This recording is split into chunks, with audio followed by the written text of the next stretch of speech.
Tapi saya coba merangkum dari beberapa hadis, dari beberapa ayat. Mudah-mudahan ini jadi semacam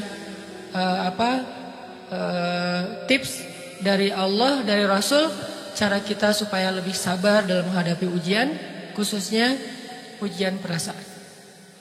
Pertama, saya mengambil dari hadis riwayat yang diriwayatkan dari Abu Hurairah, hadis Hasan.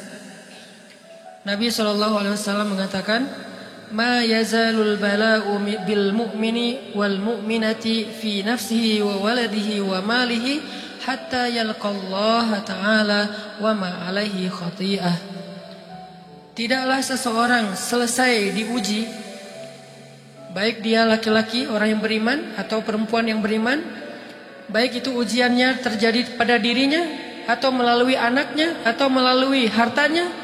Artinya ujian harta, ujian fisik, ujian perasaan, sampai dia bertemu dengan Allah dan dia tidak punya dosa. Apa maksud dari hadis ini? Ujian itu tidak akan berakhir kecuali kalau dosa kita sudah habis. Allah akan menguji kita terus untuk membersihkan diri kita dari dosa. Sehingga yang harus kita coba bangun awareness dalam diri kita kalau lagi diuji, Allah pengen membersihkan dosa saya nih. Sehingga kita ridho dengan ujian, bukan ikhlas ya. Kalau ikhlas ibadah, kalau ujian ridho, rela. Saya ridho ya Allah, walaupun ini berat. Saya ridho ya Allah, walaupun saya berharap Engkau beri jalan keluar. Saya ridho ya Allah, walaupun saya berharap ditolong oleh Allah. Tapi tetap ridho diberikan ujian itu, sambil berdoa diberikan jalan keluar, ditolong, diberikan keajaiban. Cuman gak mau mengeluh. Dan berdoa meminta jalan keluar bukan mengeluh, itu ibadah. Berdoa itu ibadah dalam Islam. Sehingga Allah suka banget sama hamba yang berdoa. Allah suka dengan hamba yang curhat. Nabi itu kalau lagi curhat, doanya aja bisa berjam-jam cuma doa doang tuh. Kayak hadis Aisyah pas lagi cemburu malam-malam kan. Aisyah lagi tidur. Ini jatah malamnya Aisyah. Tiba-tiba dia nyari-nyari raba-raba. Nabi gak ada. Dicari di kamar mandi gak ada. Biasanya Nabi sholat di sebelah Aisyah. Wah curiga nih, jangan-jangan ke rumah si fulan. Dicari ke rumahnya. Ditelepon gak aktif, mungkin lagi dicas. Datang ke rumahnya. Ketuk pintu. Hafsah, Nabi di rumah kamu enggak? Enggak Aisyah, beneran. Cari ke rumah Sofia. Sofia, Nabi di sini enggak? Enggak, beneran. Cari ke rumah Maria. Maria di sini enggak Nabi? Enggak. Kemana ya Nabi? Rumah istri-istri yang lain enggak ada. Pas balik ke rumahnya, ngelewat masjid, ngelihat Nabi lagi sujud di Masjid Nabawi di mihrab, dan Aisyah mendengar Nabi menangis sambil berdoa, dan sujudnya itu seperti membaca 1 juz Al-Quran. Dan itu isinya doa nangis. Robbi. Jadi kalau kita katakan gak usah banyak berdoa sama Allah, malu. Justru Allah suka kepada hamba yang berdoa. Justru sebaliknya, kalau kita jarang berdoa atau enggan berdoa, buat Allah itu orang sombong. Allah gak suka hamba kayak gitu. Kamu gak butuh saya. Sama kayak kita lagi ada masalah, punya teman yang punya kelebihan harta, terus kita kayak bingung gitu nyari kesana kemari pinjaman, dia gak dikasih tahu. Pas dia tahu dari orang lain, dia ngomong apa? Kamu gak nganggap saya ya? Emangnya saya bukan teman kamu? Kok kamu punya masalah keuangan tapi saya nggak dikasih tahu, malah saya tahunya dari orang lain? Tersinggung kan? Kalau teman kita aja tersinggung, apalagi Allah. Kamu punya masalah kok nggak ngomong ke saya, wahai hambaku? Bukan berarti Allah nggak tahu. Allah tahu, cuman Allah berhak, bukan ingin ya, berhak untuk dilibatkan. Allah berhak untuk dicurhatin.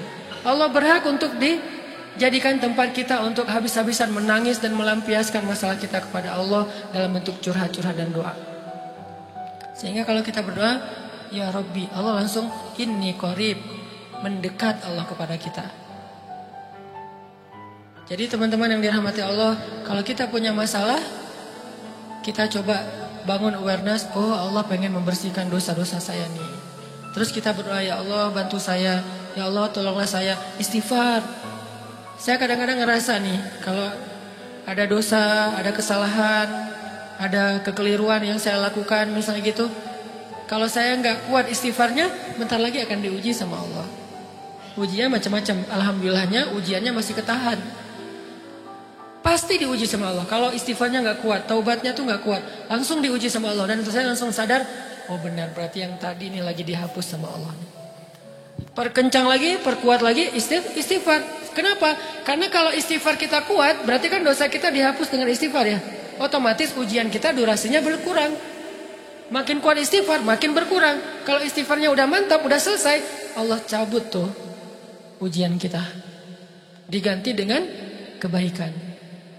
Jadi teman-teman, kita coba sadari, oh kalau Allah menguji saya, emang saya banyak dosa. Sebelum kita mencari kambing hitam, nyalahin orang lain, sebelum kita marah kepada orang lain, kadang wajar kita marah kepada orang lain gara-gara ucapannya, komennya, teks dari dia, wajar.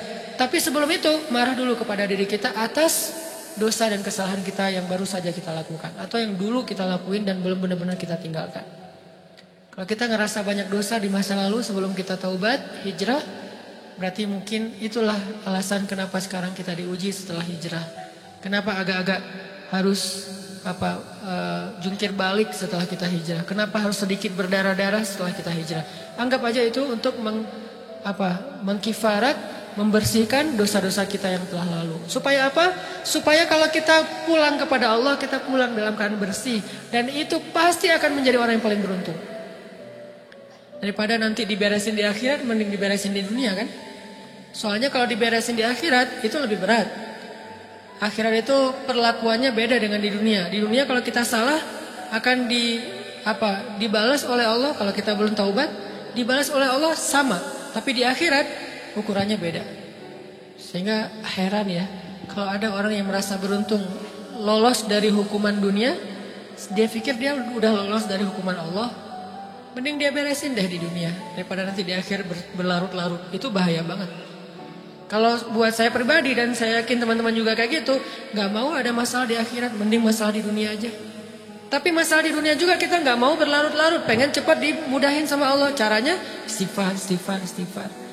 Tidaklah Allah memberikan kepada kita ujian kecuali salah satu alasannya pengen menghapuskan dosa.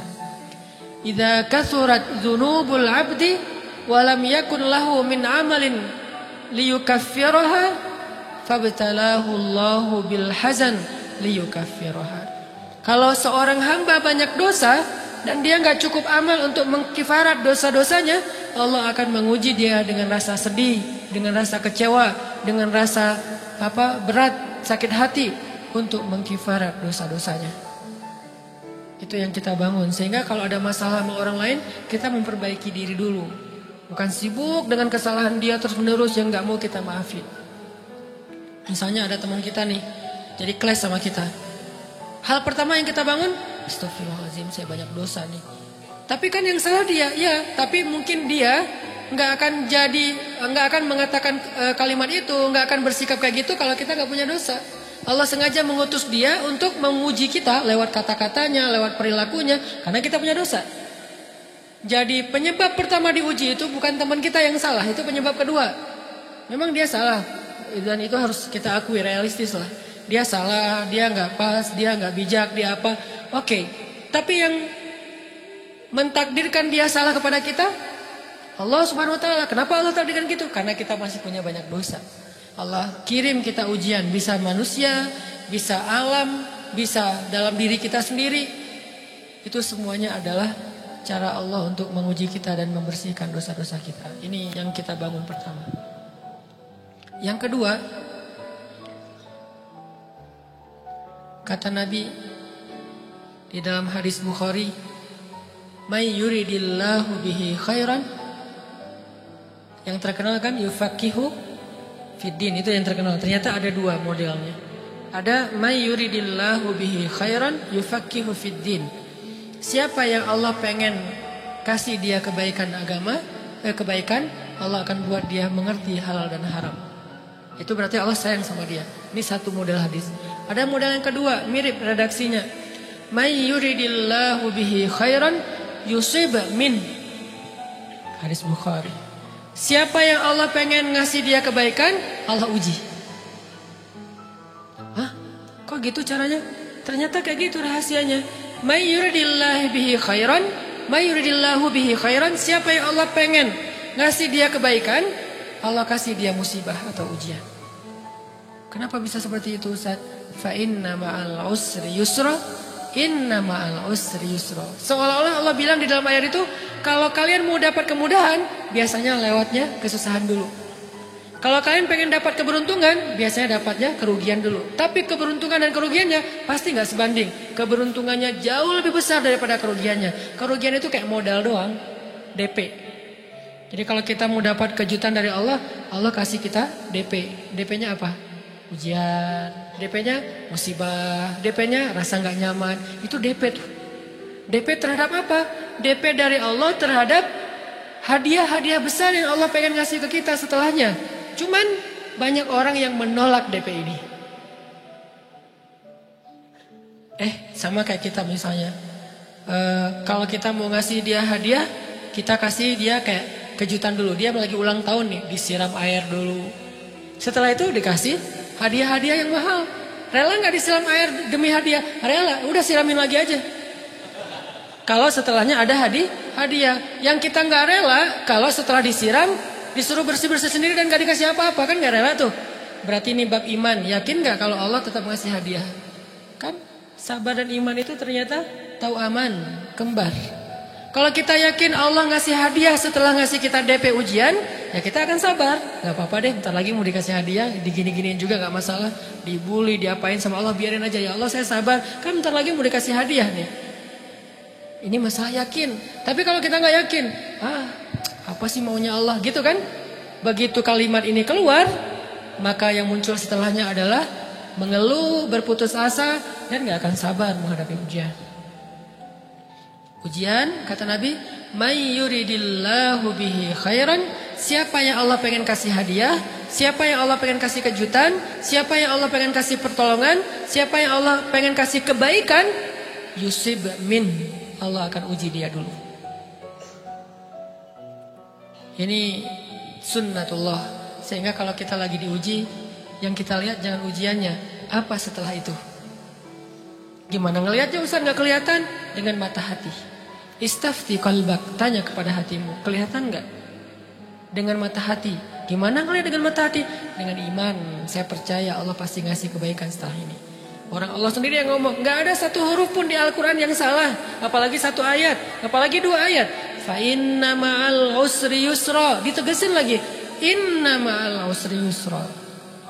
Tapi usr dulu, baru yusr. Dikasih kesusahan sedikit, dikasih kemudahan yang banyak. Dikasih kesusahan sedikit, dikasih kemudahan yang banyak. Ini yang kita coba bangun tajdidul iman. Bangun memperbarui yakin. Sehingga ketika kita diuji, sedih, wajar. Mengaduh sedikit, bukan mengeluh ya. Kalau mengeluh kan nyalahin Allah. Kalau ngaduh, yang namanya orang dicubit kan, itu ngaduh. Tapi kalau, apa sih maunya Allah? Nah itu ngeluh. Antara mengadu dengan mengeluh berbeda. Mengaduh, itu manusiawi. Sedih, itu manusiawi. Air mata, bahkan bukan hanya manusiawi, itu rahmat dari Allah. Orang yang gak bisa menangis itu yang bahaya. Kalau kita masih bisa menangis, berarti kita masih peka hatinya. Bukankah anak kecil paling sering menangis? Berarti hatinya peka. Siapa lagi selain anak kecil yang paling sering menangis? Cewek. Cowok itu emang gak punya perasaan, makanya jarang nangis.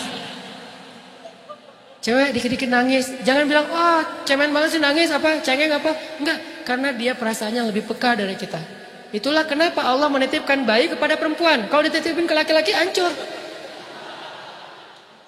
Di balik kepekaan perempuan, di balik sensitifnya perempuan, di balik perasaannya yang luar biasa, di situ Allah Subhanahu wa taala menitipkan amanah, dia yang paling baik dalam merawat bayinya.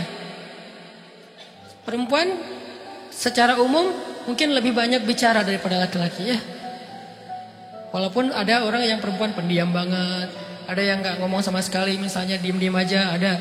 Tapi secara umum perempuan lebih banyak berucap daripada laki-laki. Emangnya ini kekurangan? Bukan. Ini kelebihan. Kalau dia berikan itu dalam hal yang tepat. Apa yang tepat? Mendidik anak. Justru karena perempuan banyak ngomong, lebih baik dalam mendidik anak daripada laki-laki.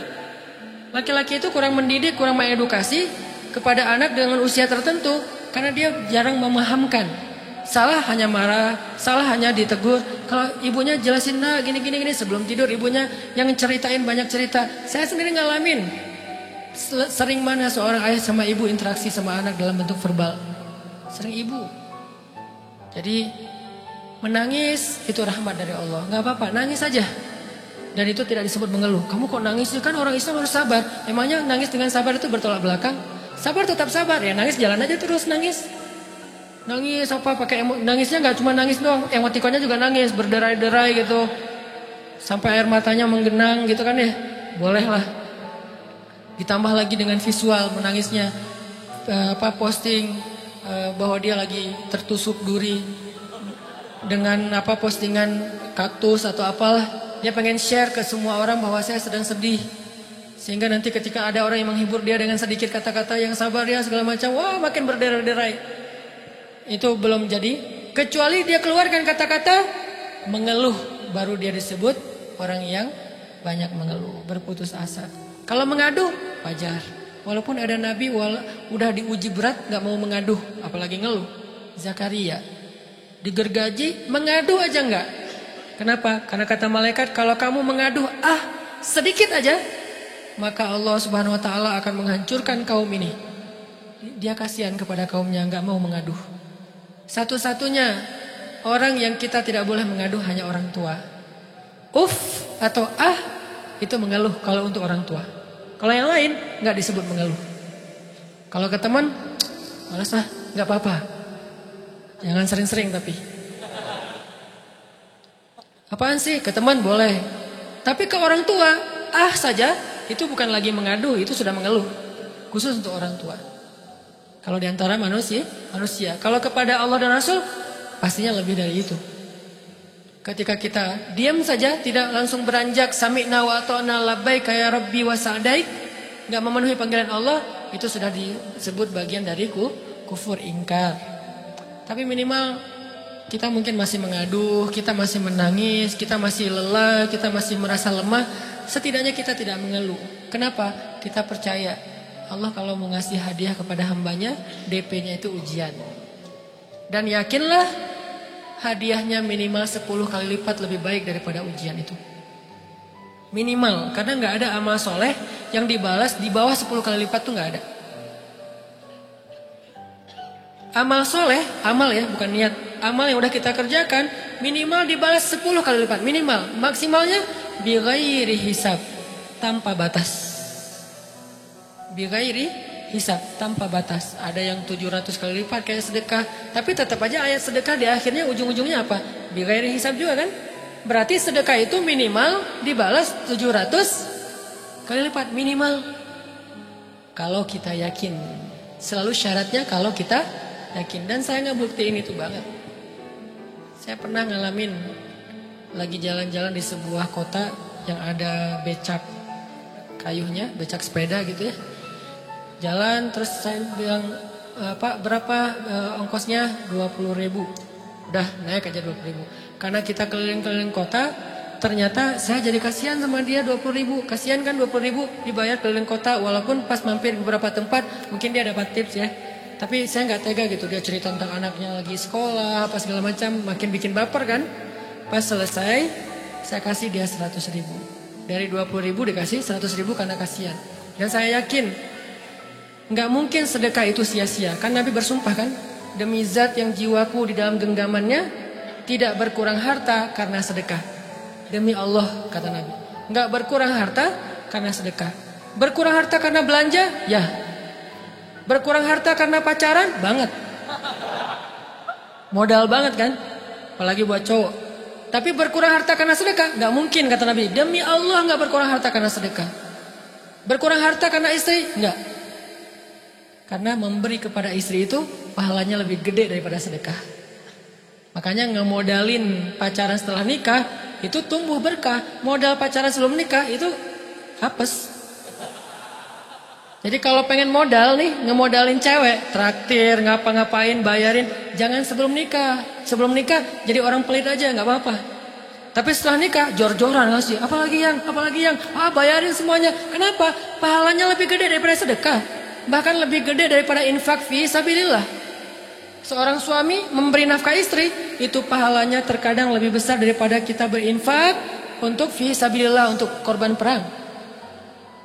Saya heran kalau ada orang sedekahnya rajin tapi ke istrinya kikir, aneh, berarti dia nggak ngerti konsep. Padahal memberi kepada istri itu selama itu kebutuhan pokok ya. dan sedikit entertain, nggak apa-apa asal nggak berlebihan, itu luar biasa. Makanya saya kalau jalan sama istri yang yang mana? Itu yang Oni suka. Oh ya, Oni suka. Kasih aja. Kenapa? Minta ini. Kasih. Selama ada kan kenapa nggak dikasih kan ya? Nanti Allah ganti. Makin rajin kita ngebayarin istri kita, ngebelanjain istri kita, makin Allah ngasih yang kita nggak pernah duga-duga. Sampai istri kita cemburu sama kita. Kok kamu duitnya banyak banget sih? Kan gara-gara aku sering ngasih ke kamu. Ya udah sini lain lagi. Mau ditransfer berapa gitu kan ya? Saya ngasih 100.000 ke si bapak. Dan saya yakin teman-teman sedekahnya pasti lebih dari itu karena 100.000 saya sebut. Kalau 1 juta ke atas saya nggak mau nyebut, malu dong, ria ya.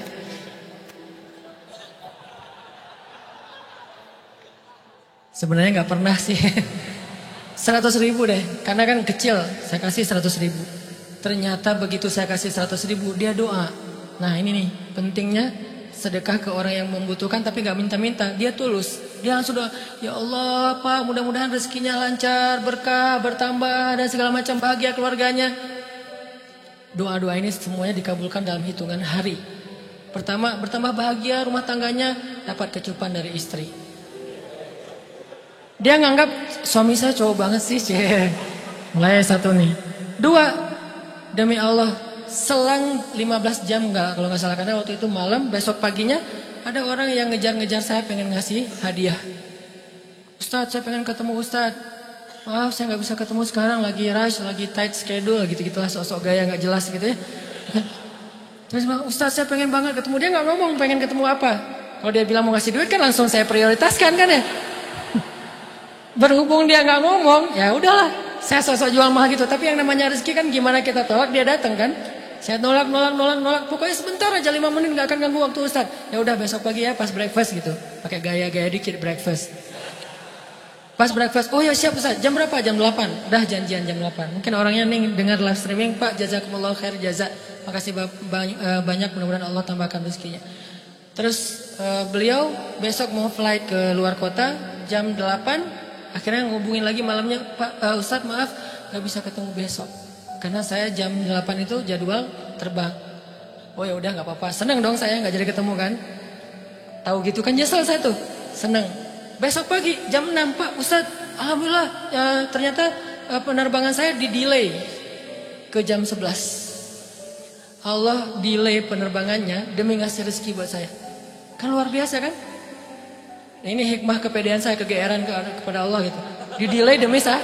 Kan kadang-kadang GR ya di depan Allah ya. Robbi akraman kan gitu ayatnya ya. Allah memuliakan saya dengan istighfar tetap. Akhirnya saya bisa ketemu Ustaz. Saya nggak baca WA-nya, terlambat baca, baru baca jam 8. Dia udah mulai agak putus asa, kayaknya udah gak mungkin ketemu nih. Jam 8 pas saya baca, ternyata orangnya nggak di delay. Udah saya balas, ya udah sekarang saya tunggu ya jam 9. Maaf, cuma sebentar. Nggak apa-apa Ustaz, 5 menit. Datang dia, datang ngasih apa? Ngasih duit 200 juta. Demi Allah. Cuman berselang beberapa jam, saya tolak-tolak. Tahu gitu Pak, datang malam ini aja.